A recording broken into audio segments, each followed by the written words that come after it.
on descend et puis on se détend. Voilà, mais bon, en contrepartie, c'est pas forcément là, grâce au dos, qu'on va perdre du poids ou qu'on va trouver une bonne forme. Voilà.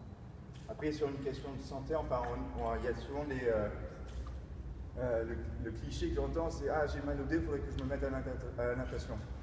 Et je me dis, ouais, mais bon, ça dépend aussi comment tu nages.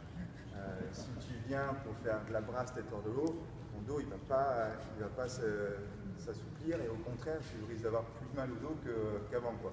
Enfin, tout est à prendre avec des mesures quoi. C'est un sport bien évidemment non violent. C'est un sport qui est conseillé pour pas mal de personnes, enfin pour tout le monde même, je dirais.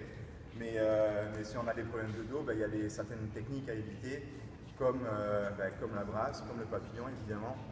Le crawl, moi je vous conseillerais de faire le crawl. J'ai entendu une personne tout à l'heure qui parlait du footboy. Voilà, ça c'est un bon équipement à utiliser quand on fait du crawl. C'est quoi? Le footboy, c'est une espèce de. Allez, une planche mais plus petite que l'on peut mettre entre les jambes et qui nous permet de flotter en fait.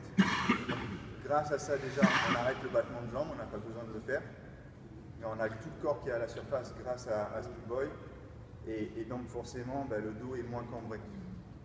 Parce que souvent les difficultés qu'on rencontre en crawl aussi, au-delà de la respiration, c'est de garder les jambes à la surface, donc mettre un gros battement. Donc pour mettre un gros battement, souvent on plie les genoux, et quand on plie les genoux, on enfonce les hanches et donc on se cambre.